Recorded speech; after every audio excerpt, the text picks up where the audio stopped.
Hello, everyone, and welcome to a comic book review. Today I'm reviewing The Amazing Spider-Man Volume 1, Back to Basics by Nick Spencer and Ryan Ottley. This is, of course, the first arc in Nick Spencer's run on The Amazing Spider-Man, which started in 2018. His first story picks up the pieces, sort of, from Dan Slott's decade-long run on the book and plows ahead into the future. I have to say at the outset that overall I quite enjoyed Spencer's first arc on the book. The plot here revolves around Spider-Man and Peter Parker getting separated into two distinct personalities, sort of like how we've seen Bruce Banner and the Hulk split from each other countless times over the years. In this case, Spider-Man and Peter are not replications of each other.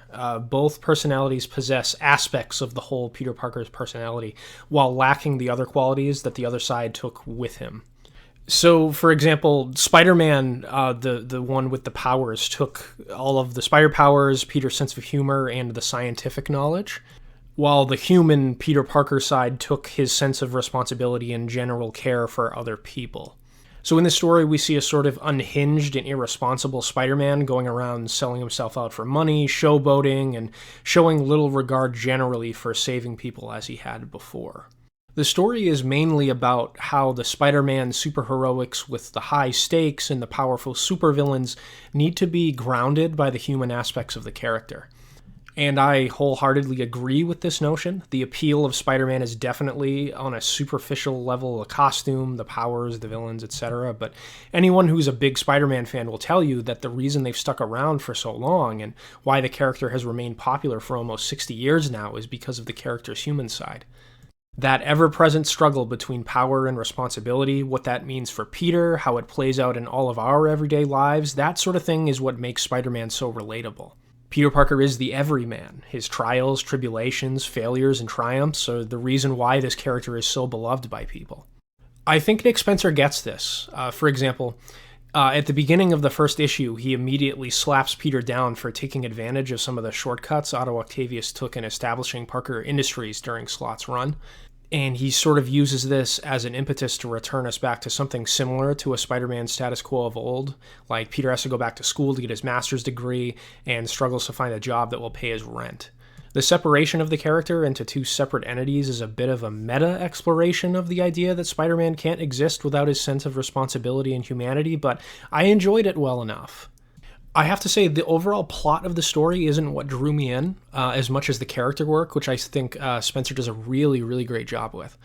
The rekindling of the relationship between Peter and Mary Jane is the emotional core of the story, and you can tell Spencer knows and loves these characters inside and out. The first issue opens with a wonderful callback to the sensational Spider-Man Annual #1, which Matt Fraction wrote back in 2007.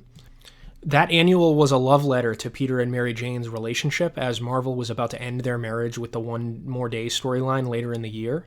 It's honestly one of my favorite single-issue Spider-Man stories in the modern era. So it was cool to see Spencer sort of call back to that and let us know at the outset, like, look, Mary Jane and Peter, they're going to be together here.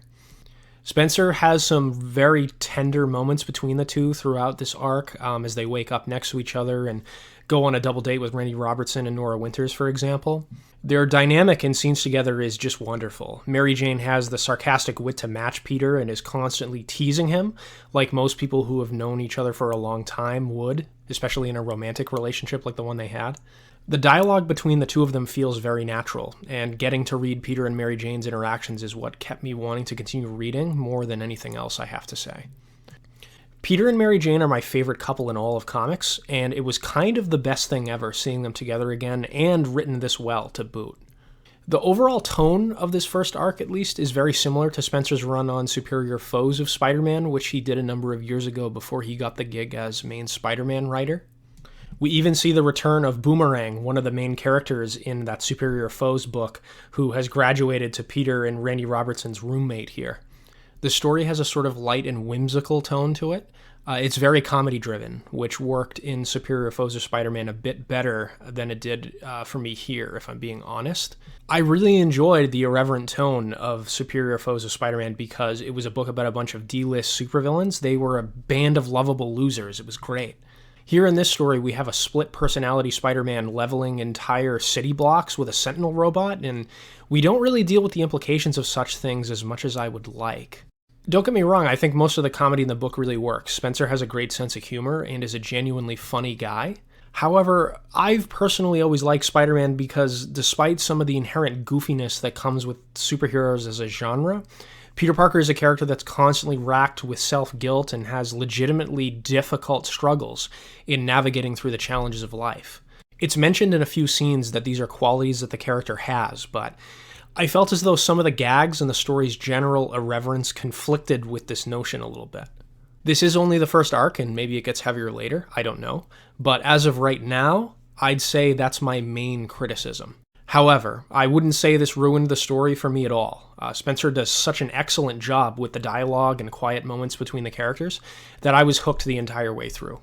Ryan Ottley's art throughout this entire story is also excellent. His Spider-Man's angular face and crazy web-slinging poses reminded me of Todd McFarlane's work on Spider-Man in a very good way. There's some really dynamic action here, and I feel like it's a gigantic improvement over some of the art that I personally didn't care for as much during Slott's run. I think Ottley's a great pick for Spider-Man because you need someone who can draw great action, of course, but you also need someone who excels in drawing the interpersonal relationship scenes and character drama that are at the core of what makes this character great. I also think Ottley excels during these more quiet moments. All of his characters' faces are expressive and well-detailed. You can really tell what emotion the scene is trying to convey when he's drawing this stuff. Overall, I'd have to say that I recommend The Amazing Spider-Man Volume 1, Back to Basics. I personally didn't care for Dan Slott's work on Spider-Man very much at all, so I view this as a vast improvement over that stuff. If you're looking for a gateway into modern Spider-Man that has a bit more of a classic feel to it when compared to the Slott stuff, I'd recommend this. It's pretty good.